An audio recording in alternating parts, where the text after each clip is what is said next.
Oh, hello there. You must be here for Get Your News On with Ron.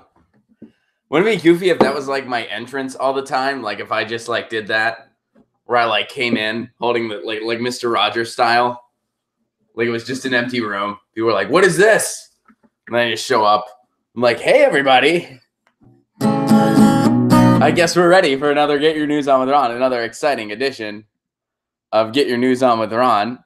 Good morning, Jesse. How are you? Good morning, YouTube. Good to see everybody.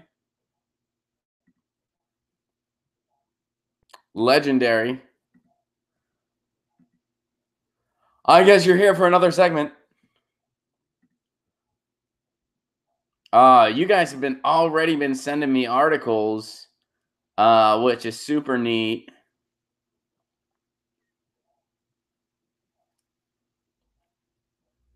Let me try to find the right place here. People started sending them really early this morning, or at least it was early my time. It might not have been like early everybody else's time, but my time, it was pretty freaking early. All right. For those of you that are just tuning in, and maybe this is your first time, you are watching Get Your News On with Ron, the world's first viewer-curated streaming news show. What does that mean? That means you guys tweet me articles at Ron Placone, and that's how we do the show. I don't see any of these articles in advance. I don't prepare in advance for what you guys might throw at me, because you do it on the spot, unless, of course, the exception to that is that we sometimes we talk about topics that we need to discuss that we may have had to hold off. Howdy ho, Don Ron. What's up, Winkle? Good to see you, my man. We are almost at 30 people over on the live me. Once we hit 30 people on the live me, that's when the show officially begins, and I play the theme song. Let me log into the Reddit here while we're waiting. Reddit. Our Reddit, by the way, is just Reddit Get Your News On with Ron. Just all spelled out. Greeting, Marcus. Good to see you.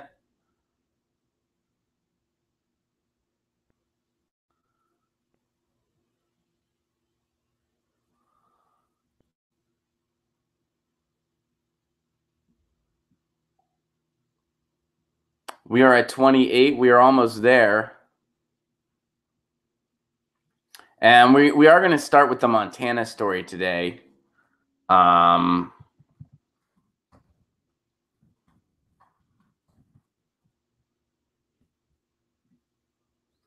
Montana story in regards to net neutrality. We talked about that yesterday. So we're going to start there because there's also some other interesting news and net neutrality going on right now. I mean, there always is. It's of course, a big ad popped up. All right. We are there. We have hit it. All right, guys. Enough dallying around. Get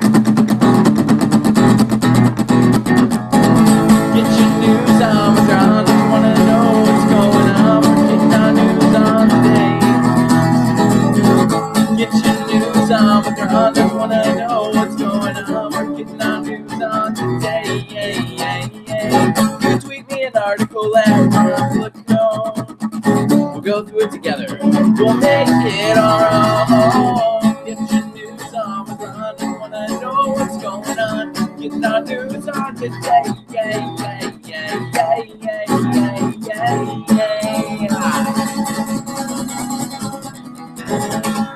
Good morning, everybody, or afternoon, or evening, wherever the hell it is where you are. You could be anywhere in the world. Welcome to Get Your News On with Ron, the world's first viewer-curated streaming news show. What does that mean? That means you guys tweet me articles, and that's how we do the show. You guys tell me what's going on. We learn the news together. You might be in my shoes where you haven't even looked at the news yet today because you're just surfacing. That's what I'm doing. This is 10 a.m. for me which in comedian time, that means like 6 a.m. for like a regular person. I am a vampire. Still, it's never left my blood. Forever voting third parties. Good morning. Good morning to you. Good morning, Live Me. Good morning, YouTube. So if this is your first time, hopefully you get the gist on how this show works. And we're going to go into, so we're going to start off with net neutrality because somebody brought this story up yesterday. We ran out of time. Are you a rat in a cage, though? Surely. That was a funny Twitter exchange we had. All right. Montana becomes the first state to implement net neutrality after the FCC repeal. So Montana Governor Steve Bullock, a Democrat, signed an executive order on Monday requiring internet service providers with state contracts to abide by net neutrality principles. That the order makes the state the first to push back on the FCC's decision to repeal the open internet rules last month. So here's what Bullock has to say about it. There has been a lot of talk around the country about how to respond to the recent decision by the FCC to repeal net neutrality rules, which keep the internet free and open. It's time to actually do something about it. This is a simple step states can take to preserve and protect net neutrality. We can't wait for folks in Washington, D.C. to come to their senses and reinstate these rules. So, interesting that the state of Montana is leading the way. Montana's a fine place. I've been there quite a few times, actually. But usually they're not a state that kind of paves the way for other states when it comes to policy, typically. So there's a number of things going on right now simultaneously. AT&T recently, and these are just words right now. Keep that in mind. But AT&T recently said that they want Congress to write net neutrality rules. They want Congress to write a Bill of Rights for the internet to kind of put this to rest. Now, does that mean AT&T had this moral awakening and they're coming around to a free and open internet? Probably not. All of the ISPs know they can maximize their profits if net neutrality goes bye-bye. That's why they're for getting rid of net neutrality. If it hurt their business model, they wouldn't be for it. So, well, what does that mean then? Why is AT&T doing this? Here's why AT&T is doing this. What do the ISPs fear more than anything? They fear municipal internet. They fear that communities all around the country are going to take their internet back and start building their own infrastructure. And they fear that states are going to pass net neutrality laws anyway, because Montana just did. It's not a coincidence that AT&T all of a sudden, oh, we think there should be an internet bill of rights. All of a sudden, AT&T feels that way right after a state has passed their own net neutrality laws. You know, New York's been, been working on it. California, where I live, we've been working on it. Montana was the first to get it done. It's not coincidental that AT&T is going through with this verbiage now, and it is just verbiage. Them socialist states will pass net neutrality for sure. Absolutely. I mean, Montana just did it. You know, Montana doesn't have some special magic wand. They're just one of the states. So now AT&T is backpedaling, and what that says to me is that we're going to win this thing. Like, if one of the major ISPs is already starting to cave, where they're saying, oh, everybody's upset, so we just need an internet bill of rights, as if they didn't know people were going to be upset. As if the ISPs, AT&T is making it out like, oh, people are so upset, we didn't see this coming. We should have net neutrality laws. No, you knew what was coming, because you remember when people flipped out in 2015. You remember that. You know that. You know that 83% of Americans want net neutrality. Excuse me. The ISPs know that. They don't care, because with the loss of net neutrality, they can dictate the internet once and for all. So now states are pushing back. The Senate's pushing back. And citizens are pushing back. And that third one is the most important one to take note of, because municipal internet would end the ISPs once and for all. The ISPs know that, so now they're trying to get a little friendlier. Now they're trying to get a little friendlier to net neutrality. Don't fall for it. Don't fall for what AT&T is doing. And that's why I start with this Montana story. Like all of a sudden, oh, who knew you guys were going to get upset? Last time we tried to get rid of net neutrality, the FCC's website crashed from so many people commenting. We thought all their comments were, go for it. Good on you, AT&T and Comcast and all those other amazing customer service companies.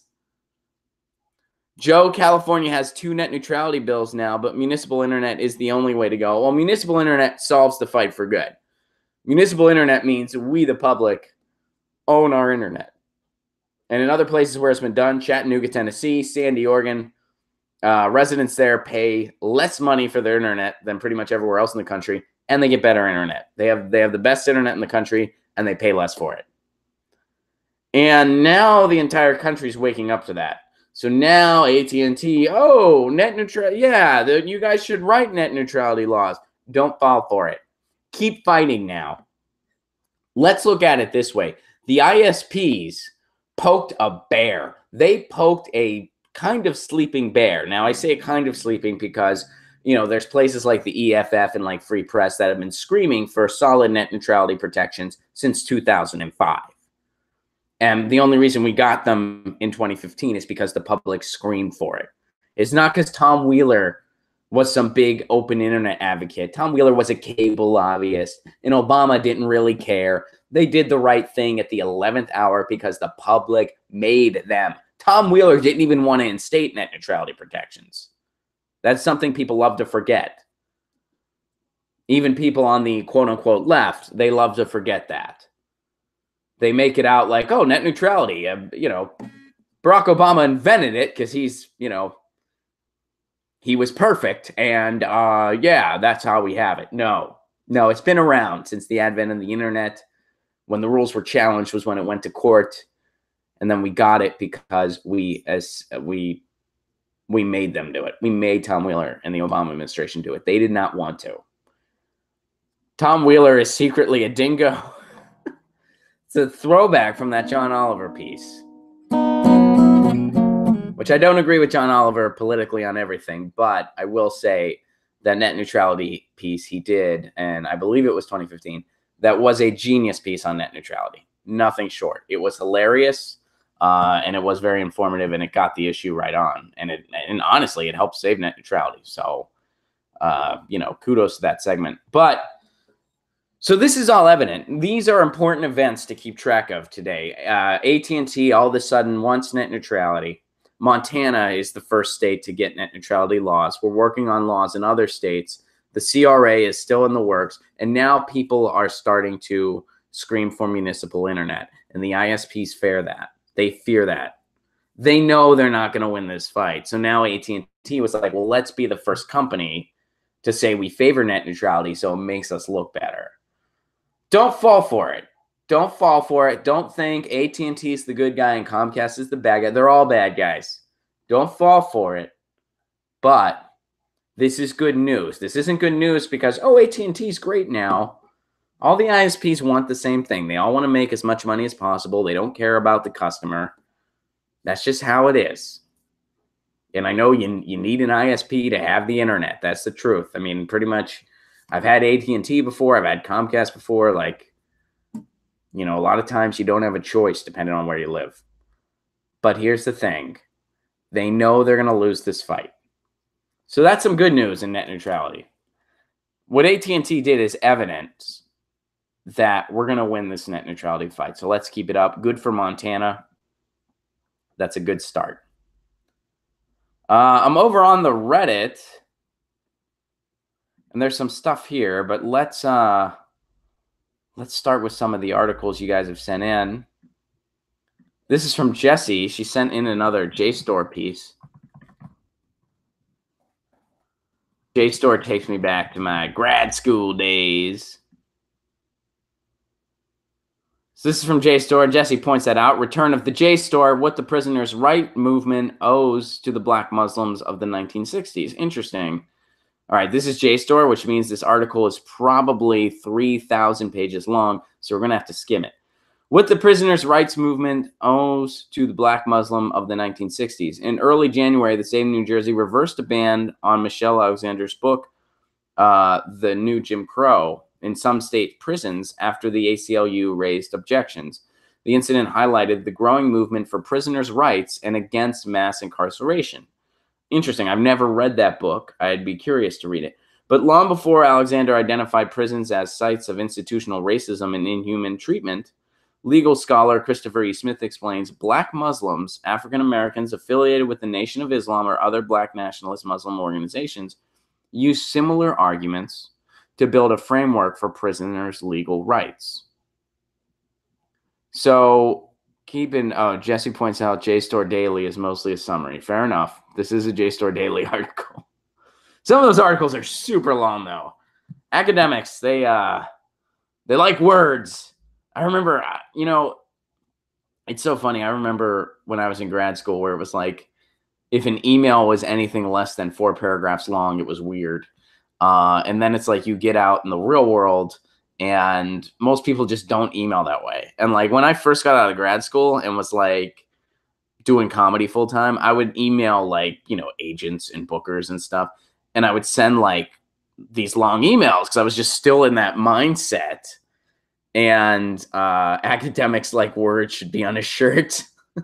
I'm on it. I'm trying to get, I'm getting some t-shirts printed soon. So I will keep that in mind. But yeah, I would send these long, and then a friend of mine was trying to get me in with her college agent, and I CC'd her on the email, and she looked at the email and she's like, "What the hell are you doing?" Like she's like, "Wait, these people are so busy. These people make phone calls 8 hours a day, send emails like another 2 hours a day.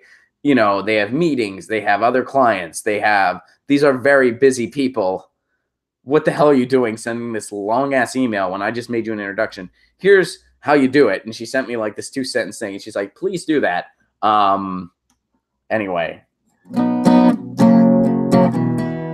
So, let's move on. Sorry to get diverted there. Smith writes that until the 1960s, courts didn't take much interest in prisoners' rights despite the protections against cruel and unusual punishment theoretically offered by the Eighth Amendment. Smith notes that it might seem a bit odd, a movement led by figures like Elijah Muhammad and Malcolm X would affect legal changes. Black Muslims were an influential force in U.S. prisons as early as the World War II eras, when sub-movement leaders were incarcerated for refusing to serve in the armed forces. When prisons proved unwilling to listen to their complaints, incarcerated black Muslims turned to the courts and lost most of their cases.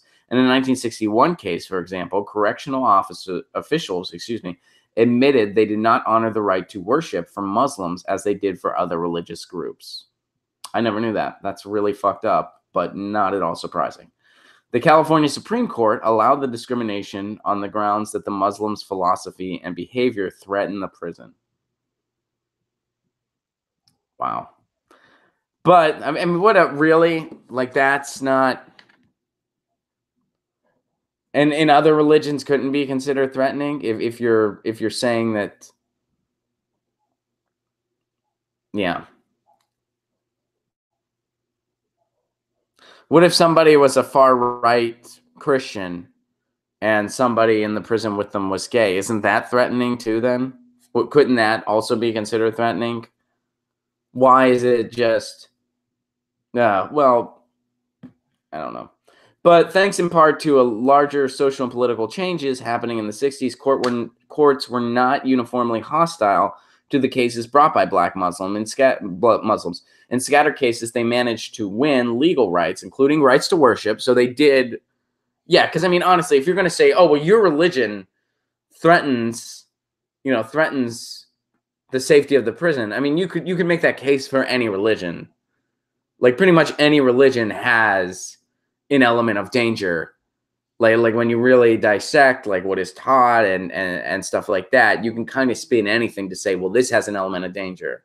This has an element of discrimination, or this has an element of, some type of jihad you know, or whatever verbiage is used for that in any given religion. You know what I'm saying? Like I'm not saying, so you can't take the right to worship away from some, even though they did the mental gymnastics necessary to do so back in the 60s, which isn't surprising, but people stood up. Black Muslims stood up. So they got the rights to worship, they got the right to wear religious symbols, and to be free of punishment for their faith. Some of these cases had implication beyond the Muslims themselves. Between 1964 and 1971, cases initiated by Muslim prisoners won the right for prisoners to sue state correction officials. It also limited correctional officials' ability to interfere with communication between prisoners and their lawyers. And it constrained prison officials' discretion in banning literature as inflammatory. Over the years, these victories changed prisoners' relationship with the legal system. For example, Smith writes that by the late 1980s, imprisoned people were filing tens of thousands of civil rights cases a year in federal court. And as the recent New Jersey incident shows, while there are many ongoing injustices in the prison system, today's correctional officials can't simply prevent prisoners from reading about them. That's very interesting. I did not know about the history of Black Muslims in obtaining better prisoner rights. And as the article points out, we still have a long way to go. We still have a long, long way to go. I mean, we basically still have legalized slavery and prison labor, where prisoners are fighting wildfires for about $1 a day. So we still have a lot of racism in our justice system. We all know that. So we still have a long way to go. But that's very interesting that in the 60s, Black Muslims were very much a leading force in obtaining some of the better prisoner rights that we do have now that we did not have back then in the 60s. Very interesting. Thank you for bringing that to my attention, Jesse. Very cool. Let's see.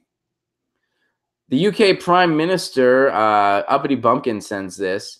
The West is copying the East yet again because China did this in 2012 or 2013. But the UK tackles social isolation with a minister for loneliness. Interesting.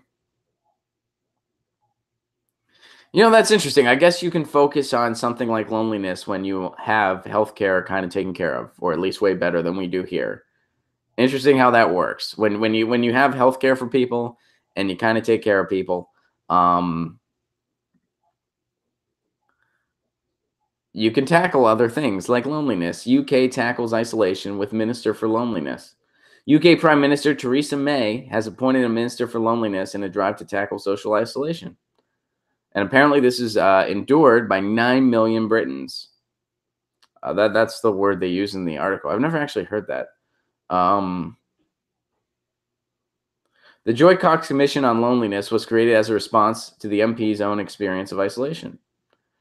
Interesting. Isolation is damaging to your health. The feeling of loneliness can affect more than a person's quality of life. Studies have shown that living alone or feeling lonely raises the likelihood of premature death.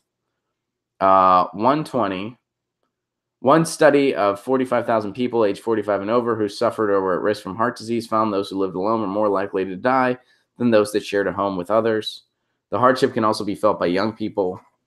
Heavy users of social media. Uh-oh, shit. That's me.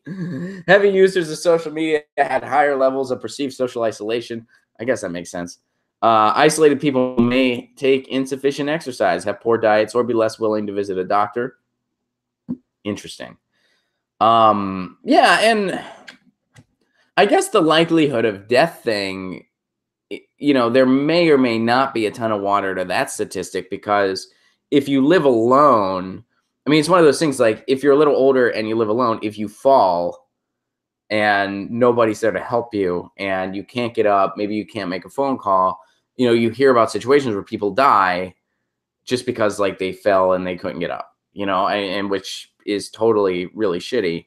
Kimmy says, I got super into the internet when going through a separation. Yeah. I think we all went through that phase. Whenever you go through a rough breakup, you usually turn to social media because you're like, well, everybody's nice to each other here. This is where everybody treats each other with love and kindness. That's why I live with roommates, Joe says. That and I can't afford to live alone. Join the club, buddy. Me neither. So yeah, I mean, I get it. I'm curious what the Minister of Loneliness does.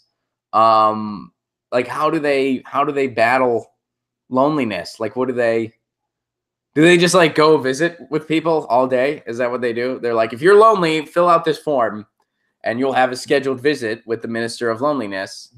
Then the Minister of Loneliness like shows up and like it's just a really likable guy that's like he's like, I got a great taste in music and in sports, and I got a great taste in literature, whatever you want to talk about. I'm a Renaissance guy, and I'm the Minister of Loneliness. So what do you like to do? What do you like to play hurling? That's one of my hobbies. It's a weird one, but I love it. That's an Irish game. I don't know how popular it is in the UK, but I'd imagine it's still pretty popular there. I'm the Minister of Loneliness. That seems like that'd be a fun gig, maybe. You know, you just brighten people's day. I'm sure that's not what the Minister of Loneliness actually does. I'm sure the Minister of Loneliness does not actually just go visit lonely people all day, but who knows? Thank you for that, Uppity Bumpkin. All right. Moving on. You like Sleep? That's cool, man. I like those. I like Sleep too. So Sleep is playing. Where are they playing? One of my favorite bands, Sleep, is finally playing where I can see them. So I'd imagine it's somewhere in Ohio, damn socialist, because I know that's where you live. The kid with the 5 cents a hug stand. That's the Minister of Loneliness. I like it. All right. So we got a lot more to get through. I'm going to go over to the Reddit real quick before continuing here. And guys, if you have not sent an article yet, please do. Yeah, I'm not super familiar with Sleep, but I do like what little I've heard. My buddy Eric is a huge fan, like a huge Sleep fan. The band, not the action of Sleep. I'm actually not a fan of Sleep. Sleep, I do it because I have to, but I don't care for it. I feel like I'm just missing out when I sleep. I'm not into it. My girlfriend loves to sleep. She's like, yeah, sleeping's great. It's comfortable. I'm like, yeah, but I mean, there's a world out there. Like there's shit going on. We should totally, like, she worries about like, oh, what if I don't get enough sleep? All right, well you get more sleep later. That's what you do. Like, what do you mean?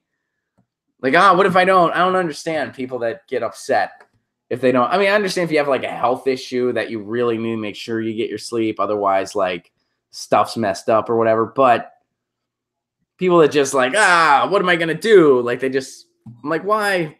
You know, I'm not a fan of waking up myself. Waking up's kind of a drag. Yeah. And that's one of the reasons I'm not a huge fan of sleep, because waking up is rough.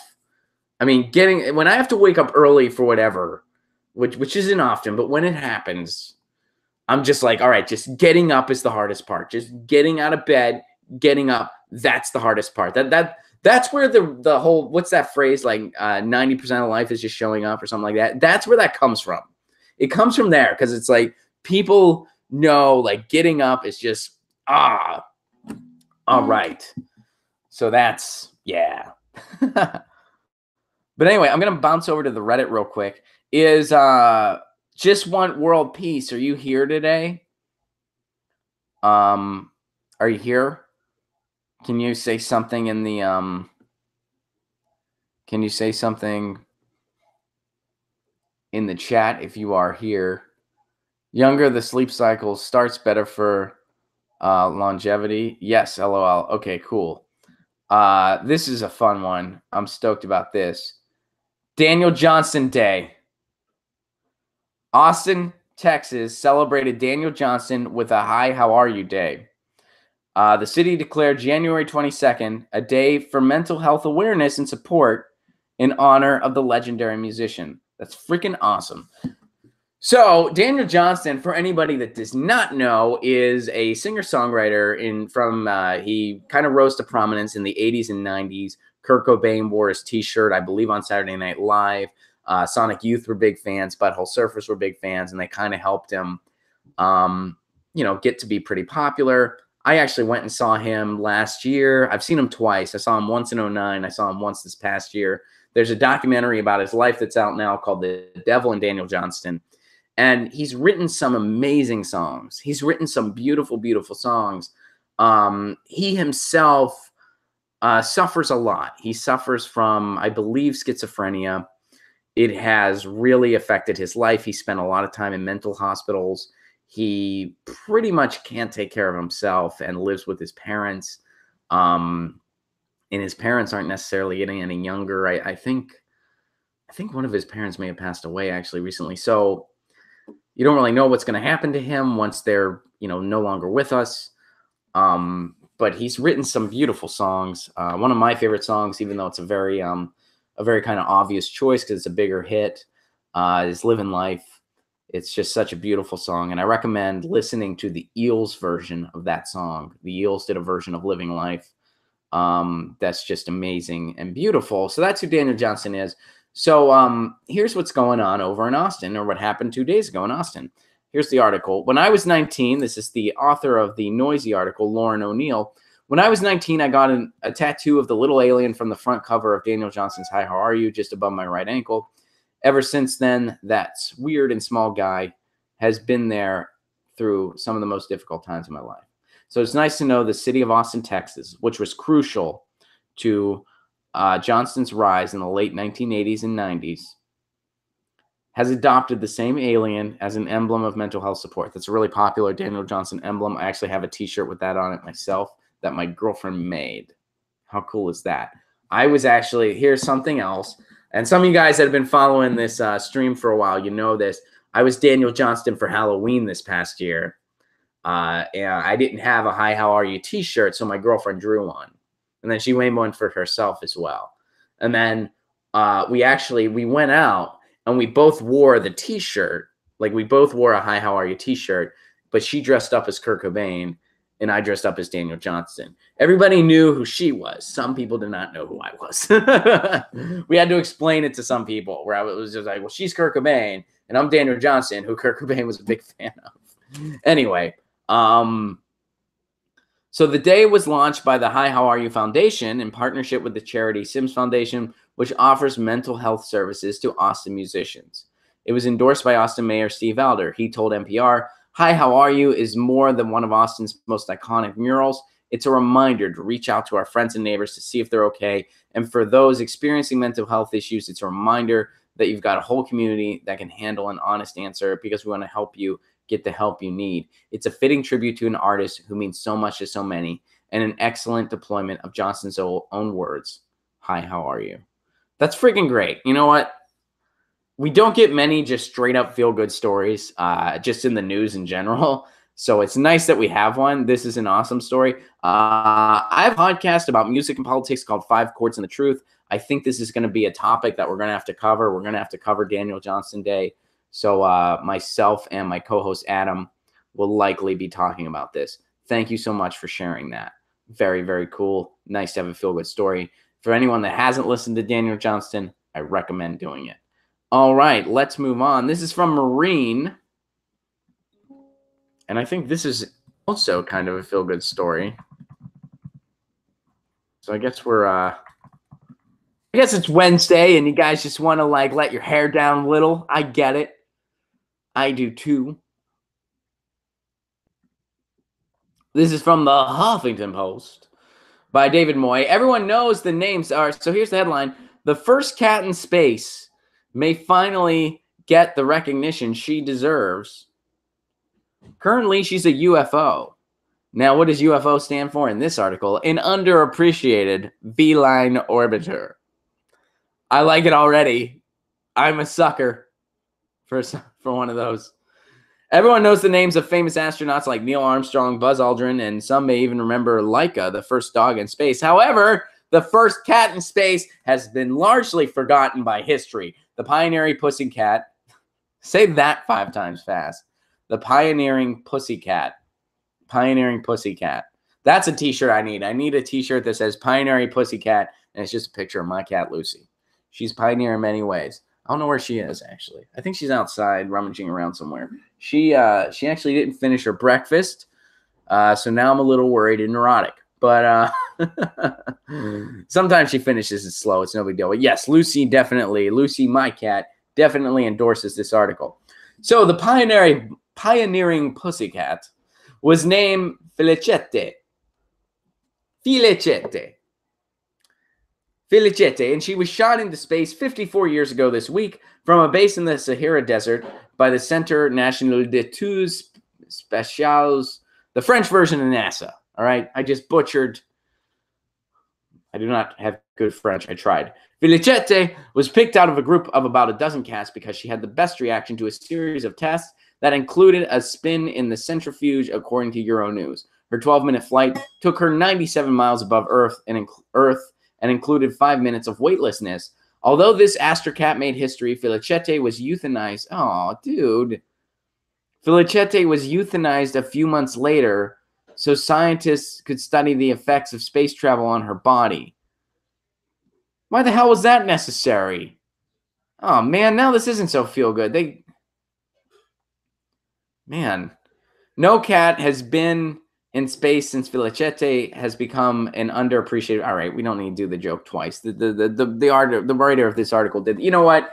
At first, I was like, my cat is not a big fan of authority, so she'll never be she'll never go to space because they'd be like, we're gonna run a test, and she'd bite the person, and that'd be the end of it. They'd be like, well, you're not going to space. Now I'm freaking glad because apparently I would like to think that something like this wouldn't happen now. Oh, here she comes. Here, let her come in. Let her come in. Oh, she doesn't want to come in? All right, you can let her go. Give her a dental treat. All right, thanks. That's my roommate. Lucy is hanging out in the kitchen. And she got a dental treat, which is good. Well, you know what? I'd like to think that pasta people say hi. I'd like to think that today something like that wouldn't happen, where they would not euthanize. I mean, aren't there other ways you could kind of study the effects on the cat without having to euthanize the animal? Like, aren't there other? Well, all right, let's not get too far. I mean, this did happen a long time ago. Hopefully, we've evolved with animal rights, and we wouldn't do something like that today. Hopefully, if another cat goes to space, hopefully when the cat gets back, they study the effects, but they do so without euthanizing the animal. They do so without harming the animal. That'd be great. So anyway, that part kind of bumps me out. Even worse, in some of the few tributes she's received, she's been misidentified as a male named Felix. I don't think that's worse. I think the worst part is that they killed this animal to just study the effects. I don't even think euthanization here, I mean, it's not like the animal was ill and there was no hope for recovery, so they put the animal down to avoid its suffering. It looks like the animal was fine, and they're like, we want to study the effects, and it's easier if you're dead. Not cool. Yeah, like what? And then the writer goes, even worse, she was mistaken for a dude. Even worse than, I mean, they killed her. But even worse, people thought she was Felix. Fuck Felix. Felix sucks. Like, what are you talking about? The worst part is they euthanized the animal. All right. I thought this was a feel-good story, but Maureen, you tricked us.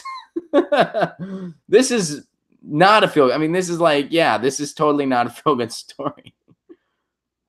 All right. But hopefully, if another cat ever goes into outer space, it's not euthanized for no reason. Hopefully, we've come a little further than that.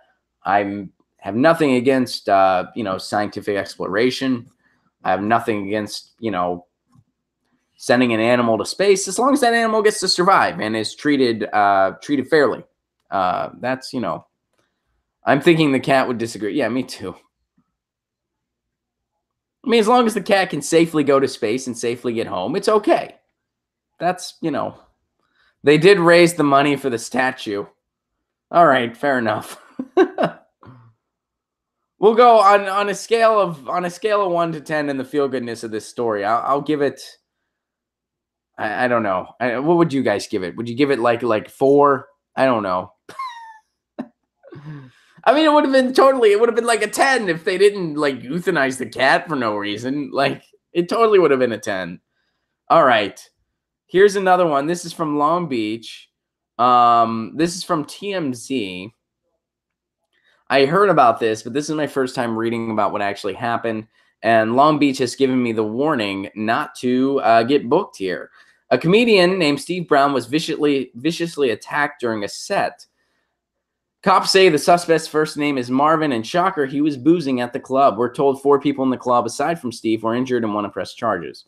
Comic Steve Brown probably wishes he just got heckled Sunday night at a comedy club because a disgruntled fan seemed gunning to kill him. Steve was doing a set at the Comedy House in Columbia, South Carolina, when a guy in the audience jumped on stage and just went insane, first trying to viciously strike Steve with a mic stand, then took a stool. Steve ducked out of the way, and a good 30 seconds into the attack, a few people at the club had the presence of mind to subdue the guy, who was taken outside but then came back. Why would he come back? I guess he broke back in. Wow, yeah. I've had some crazy heckler stories, but knock on wood, that has not happened to me. And hopefully that continues. All right. Let's see. If you have not sent an article yet, do not do so for the rest of the time, because we still got a lot of articles to get through, and we don't have a lot of time. So, yeah, here we go. We're going to get through what we got left. We still got a lot to get through.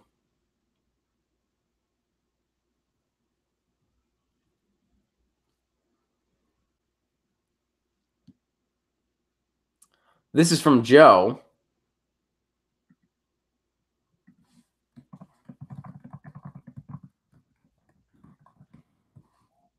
Tough crowd. Yeah, absolutely. All right. Joe Manchin tells colleagues he's running for re-election. It's a report. Senator Joe Manchin told colleagues on Tuesday that he would seek re-election, according to a report from the New York Times. Manchin told the Times he had repeatedly expressed his frustration with Congress to his colleagues, going as far to tell them this place sucks. He's a poet, that Joe Manchin. He's a poet. Well, he supports coal and fracking and votes with the Republicans most of the time and is pretty much the worst of the dinos. And considering how conservative the Democrats are these days, that's saying an awful lot. But he's also a poet. Joe, what are your grievances with Congress? Well, this place sucks. This place sucks. I'm running for re-election because power and money are nice, but this place sucks. It really sucks. I'm still running. I like power. I like money. My donors are good to me because I am totally a Democrat in name only. I never do anything to stick up for workers or the middle class.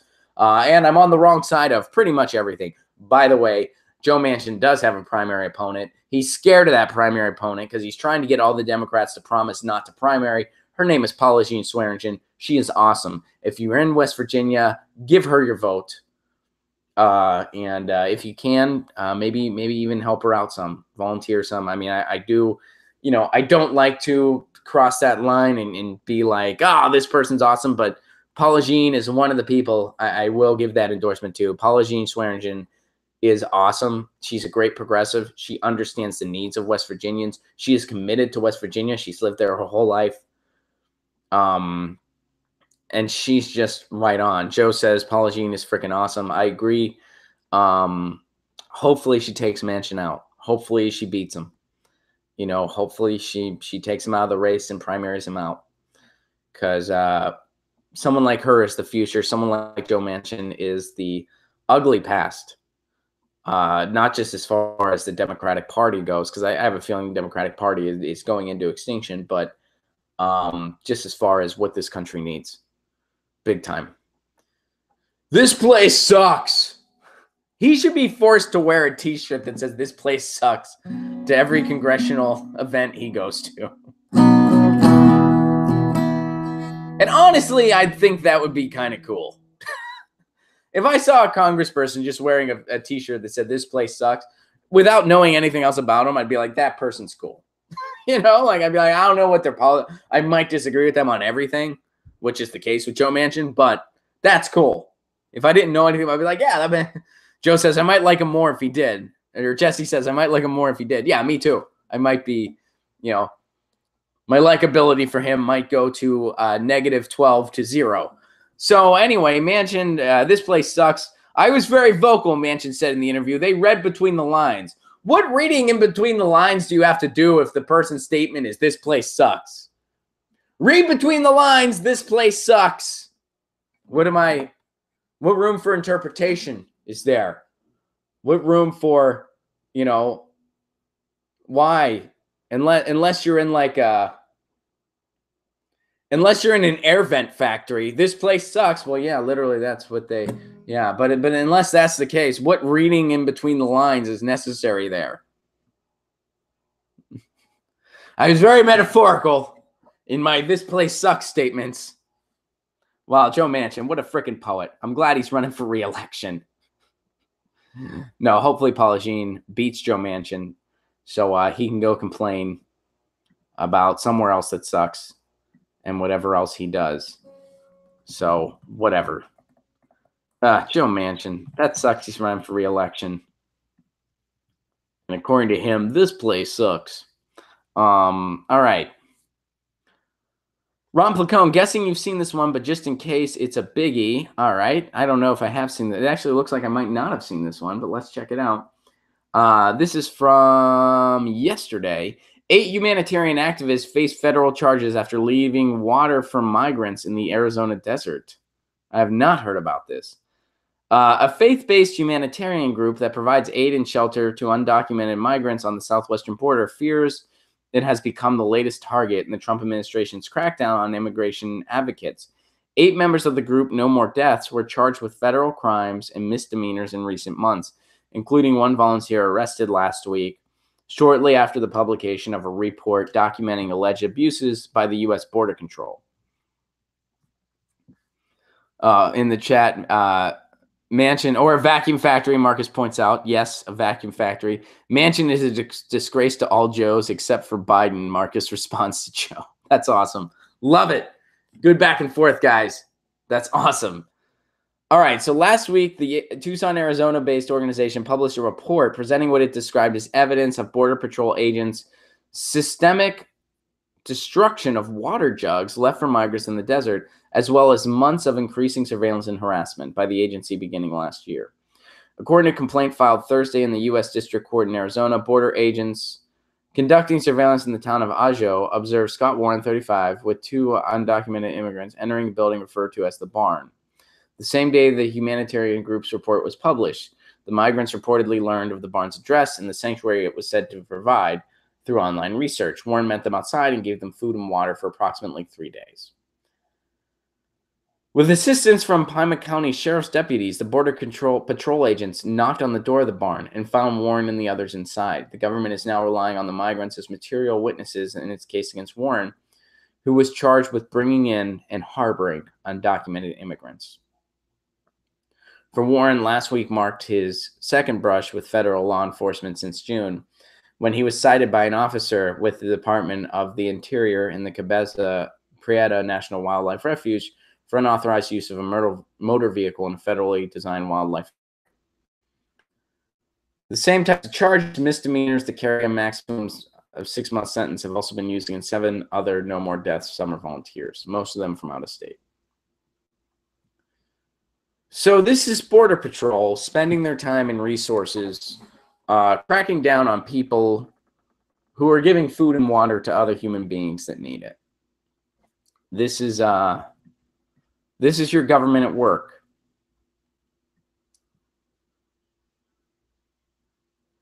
Walker said there are persistent complaints among Arizonans that not enough focus is given to enforcing the law, and strained resources mean crime fighting falls by the wayside.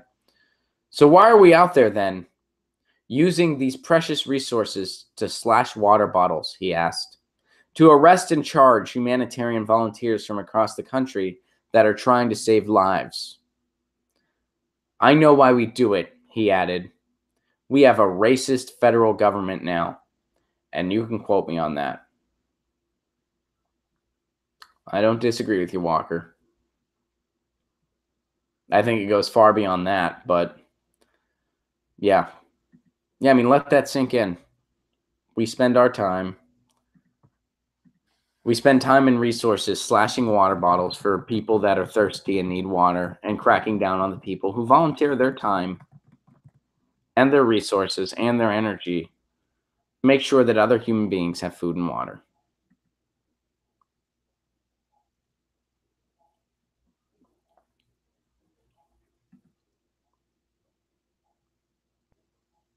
We're almost out of time. Cruz leads a Democratic challenger by single digits. Senator Ted Cruz leads Representative Beto O'Rourke in Texas, his likely Democratic opponent in November, by single digits, according to a new poll conducted by a left-leaning firm. End Citizens United, a campaign finance reform group, released a poll conducted by the Public Policy Polling that finds Cruz leading O'Rourke by 8 points, 45 to 37%. 18% were undecided. Wednesday's poll is in contrast with an internal poll from Cruz's campaign earlier this month that showed the GOP senator surging ahead of O'Rourke by 18 points. The survey also found that O'Rourke struggles with name recognition compared to Cruz. Well, surely. In the first poll, both Cruz and President Trump have negative favorability ratings in Texas. 38% view Cruz favorably, while 49% unfavorably. Trump, 45% favorably, 48% unfavorably. O'Rourke has a positive favorability rating in the poll, 20% to 19%. Democrats have an uphill battle in Texas' Senate race, but they've been feeling more bullish on elections in redder states, given recent upsets in GOP strongholds. Still, no Democrat has won a Senate election in Texas since 1988. Here's the way I see it, and I don't know much about Beto O'Rourke. I don't know much about him. But I think that if he wants to have a chance, and you saw this recently in Wisconsin, a deep red district in Wisconsin went to the Democrat. And in that Democrat's platform, they didn't talk about how terrible the Republican was or how terrible Trump was or that they're not Trump or that Trump Russia or whatever. They talked about, and I actually forget the name of the representative off the top of my head, but it's not necessarily crucial, but they talked about what they were going to do. They talked about their plan. We did a video on it over at the Jimmy Dore Show. They talked about how we need to fix education in Wisconsin. We need to have more resources for it. We need to have we need to do better with healthcare in the state, at the state level. And the person favors Medicare for all. So if you give somebody to vote for instead of just something to vote against, you have a chance. That's the way I see it. This should be common knowledge, but as of recent, it's not. So I think that if Beto O'Rourke gives people something to vote for, instead of just running on, I'm not Ted Cruz and Ted Cruz is despicable. Yes, he is. But, Texas, and Dem Social says Texas will turn purple eventually. People are different, but we all have the same needs. Jesse points out, yeah. If you give people something to vote for and you do the messaging in a way that kind of cuts through the partisan hackery, I think any person with the right message has a shot, regardless of whether they're a Republican, a Democrat, an independent. Because I think people are very thirsty for actual messages of how you're going to make their lives better. So, this poll was conducted by End Citizens United, so it is a left-leaning poll. So, that doesn't mean that the poll is bad. It just means you have to take that into account, that there's going to be a certain bias there. Maybe a more a more mainstream poll might not indicate something that close. So, but we'll see. But I think that if Beto O'Rourke gives people something to vote for instead of something to vote against, he's got a shot. Thanks for sharing that, Seth. And guys, we'll get to one more and then we are out of time here, guys. Here's one.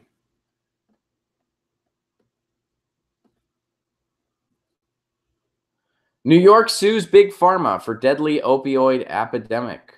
This is from RT, and this is submitted by Pasta. The person with the better message always wins. They don't deliver. Yeah. Yeah, I can go with you on that. New York City is suing 8 companies that make or distribute prescription opioids for their role in the ongoing opioid crisis. The suit aims to recover $500 million for current and future costs combating the epidemic. Mayor Bill de Blasio said opioids killed more people in the city in recent years than car crashes and homicides. Big Pharma helped to fuel this epidemic by deceptively peddling these dangerous drugs and hooking millions of Americans in exchange for profit. Mayor de Blasio said in a statement about the suits filed in New York State Supreme Court, "It's time to hold these companies accountable for what they've done to our city and help save more lives." The complaint, City of New York versus Purdue Pharma LP et al., said the opioid crisis has been a serious impact on New York City, with the number of overdose deaths increasing in each of the last 6 years. More than 1,100 people died from opioid-induced overdoses in 2016. The opioid crisis was caused by the deceptive marketing of drug makers and by distributors bringing large amounts of prescription painkillers into the New York market, according to the complaint. Yeah, and Big Pharma's been doing this for a long, long time. They have extensive marketing campaigns.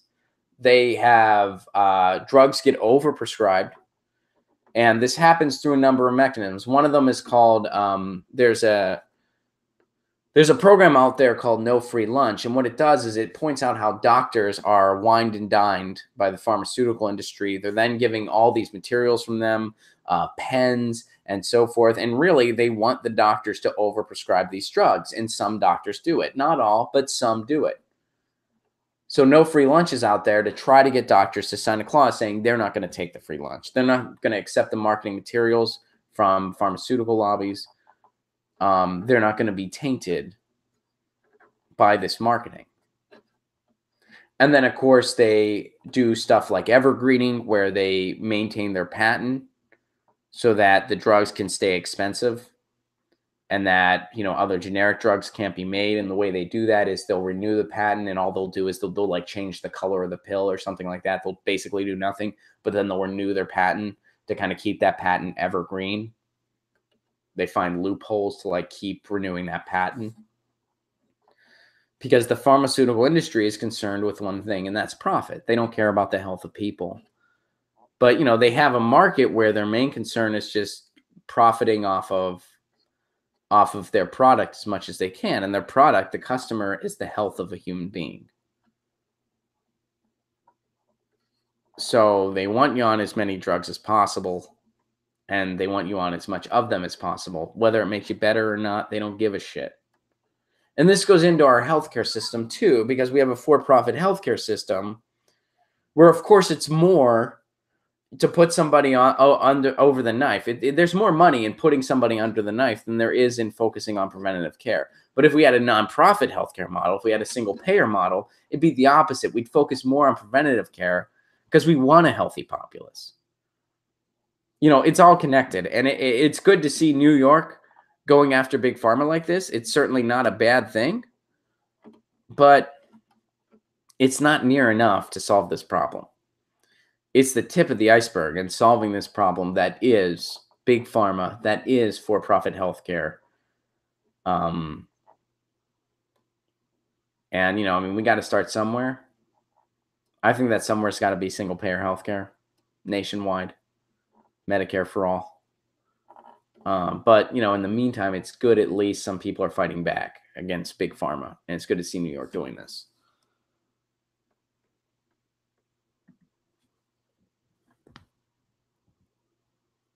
So, guys, we are pretty much out of time. Oh, man. Wait a second. First of all, did I see the Medicare town hall? I did not. Elton John retires. This is breaking news. Oh, shit. I got to look into this. First of all, let me give a retweet, but then we got to end on this. And man, this is not a happy ending. If this is, oh man, you guys have given me 2 topics for 5 cores in the truth, though. I got to Google the Elton. Marcus said in the chat that breaking news: Elton John retires. I have not heard about this yet, and that's because this has been announced 20 minutes ago, or 44 minutes ago is the furthest back article I see. Here we go. Associated Press was 58 minutes ago. So this is breaking and shit. All right, we'll go to the Telegraph.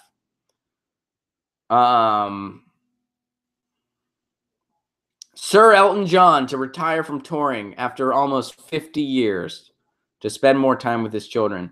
Sir Elton John has announced that he is retiring from live performance after nearly 50 years in order to spend more time with his children. But it will be a long goodbye. The star, who turned 71 in March, is bowing out with a farewell tour lasting 3 years. Okay. So if you haven't seen Elton John yet, go see him now. The farewell Yellow Brick Road tour will take in more than 300 dates on 5 continents, beginning in the U.S. this September and ending in 2020. It will reach the U.K. in 2019. It's the last time I will be touring and traveling the world because my priorities have changed in my life. We had children, and that changed our lives. I love them so much. Earlier, his website had displayed a countdown clock set for 5:30 p.m. GMT alongside the statement, "I finally decided my future lies," which is a reference, of course, to the classic Yellow Brick Road. Sir Elton and David furnished her parents to Zachary, 7, and Elijah, 5. The singer said in 2015, "David and I sat down with a school schedule, and I thought, I don't want to miss much of this." Once the tour ends, Sir Elton said, he will continue making music and working on musicals, but mostly I will be taking my kids to soccer academy. Sir Elton's Las Vegas residency is currently scheduled to run until May 19th, while he is also billed to play 2 dates in Georgia in June and July. A video posted in his Twitter page said he was embarking on the next phase of his creative journey. You know, good for him. My initial reaction was no, but then it's like, that's awesome. You know, Elton's John, he's been at it for a long, long time. He's been at it for a long, long time.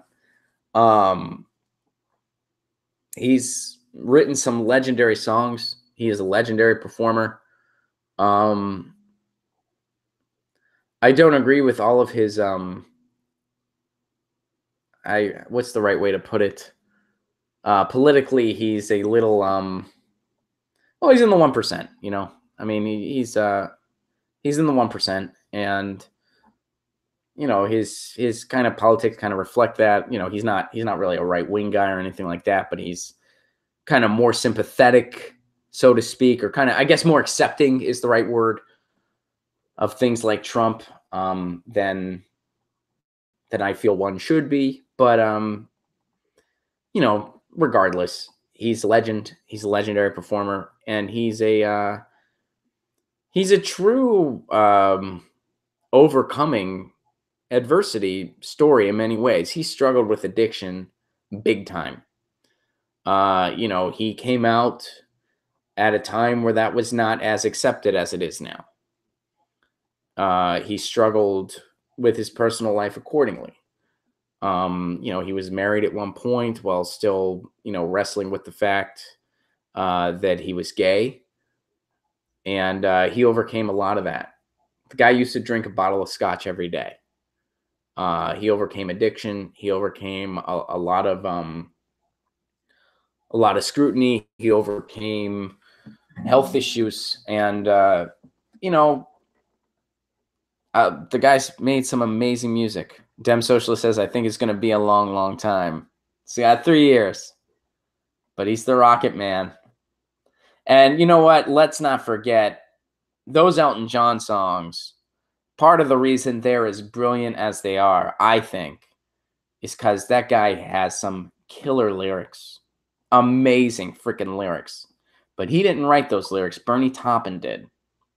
Bernie Taupin and Elton John, a beautiful songwriting partnership. And I did not learn this until recently. I saw Elton John a few years ago during one of his Vegas residencies. I drove out to Vegas from LA. The song Your Song, which I think is one of the most beautiful love songs ever written, they were 18 years old when that song happened. Bernie Taupin wrote the lyrics to Your Song at 18. It's a little bit funny, this feeling inside. I mean, that, I did not know that, but man, that's enough to kind of humble anybody and enough to kind of inspire anybody to really dig deeper, right? I mean, just 18 freaking years old. Your Song. Marine says, I had a crush on him in the 70s. He's a good-looking guy. Elton John's a good-looking guy. Always has been. Did you get to see him during that era? Because that, man, I would have loved to have seen him on the Yellow Brick Road tour. That's, I mean, you know, I wasn't alive, but I would have loved to have seen him on that tour. My mom did. She still talks about it. And Goodbye Yellow Brick Road was the theme to her prom. I think everybody that graduated around that time, because she graduated in 74. I think everybody that graduated in 74, like Goodbye Yellow Brick Road was the theme to their prom. Isn't that weird to think about that, like back in that time, this was like before the internet and before like people had ways to get music quite the way they do now. So like if there was like a big release, pretty much everybody knew about it. You were too young? Right on. Like pretty much everyone knew about it. So they could go, like it could be your prom theme because everyone knew about the album. Right now, it's like there's so many different things. If people tried to be like, hey, our graduating class is going to have a prom theme about an album that came out this year, there would probably be like 100 different ideas. You know what I mean? Like there'd probably be someone like, well, I don't listen to this shit on the radio. I don't even know what the top 40 is. I listen to this, you know, because I have the internet, so I can listen to whatever I want. And I can find anything. I don't think they'd ever agree on an album. You know what I mean? That's why, like, I think most prom themes now, I mean, I know my prom theme, and I graduated from high school a while ago. My prom theme was a Phil Collins song, just because that was, like, something a lot of people knew. So it was, like, just stuff that people knew. Some of it was newer, some of it was older, and we all voted. I did not vote for the Phil Collins song, because I thought that was painfully cheesy. But somehow the Phil Collins song won. I don't know why. I went to an all-boys high school. But Phil Collins, and the only reason I remember this is because I made a T-shirt that said Phil Collins Can't Stop Him, because our song was Can't Stop Loving You. And I thought it was lame as hell. So we did this talent show, and I was in the talent show with a buddy of mine, and I had a T-shirt that said Phil Collins Can't Stop Him that I made. Not really as a protest, but kind of as a more of this is cheesy as shit and we should make fun of ourselves. So anyway, you know what? Whenever I see the legends retire, my initial reaction is, oh no, I'm so bummed. But Elton, good for him. That's good for him. I'm happy for him. Against All Odds is an incredible song. I'm not hearing that one off the top of my head. It may be one of those ones like I know it when I hear it. I'm like, oh shit, yeah. But yeah, and nothing against Phil Collins. I just thought it was a cheesy choice, you know. I'm kind of indifferent to Phil Collins one way or the other. I just, you know, thought it was a hokey choice for prom. But good for Elton John. You know, he definitely has made a lot of money. He's done well. And good for him. So, yeah, guys, we are totally out of time. Thank you guys so much for participating in today's stream. Thank you guys so much for all of your articles. Thank you guys so much for making this show happen. Without you guys, I couldn't do this. It wouldn't be called Get Your News On with Ron. It would be called Ron Talks to a Webcam and says, please get your news on with me. Will somebody fucking send me an art? What's going on? Please. Lee says, think of what Elton John's generation was experienced while Rocket Man was being written. Yeah.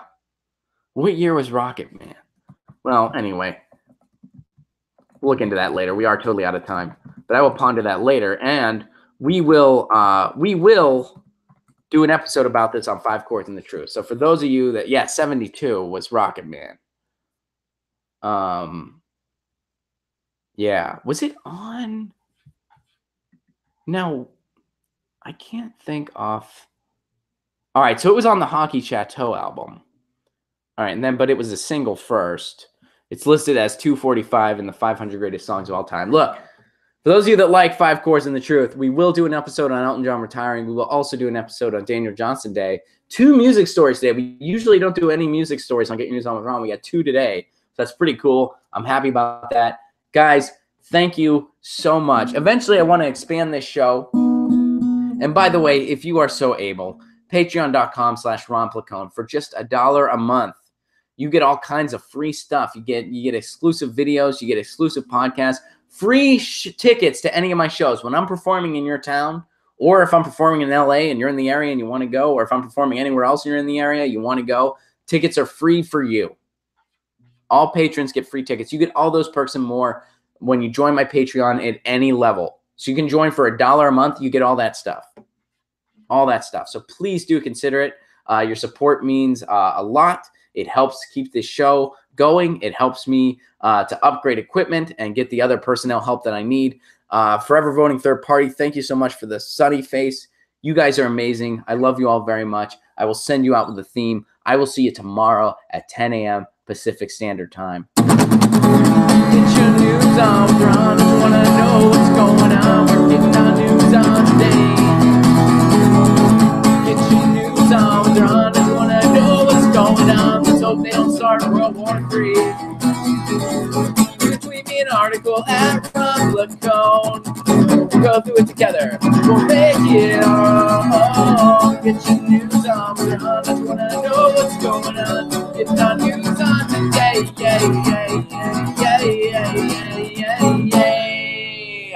This is me, Get Your News On with Ron, the world's first viewer-curated streaming news show. Follow me on Twitter at Ron Placone.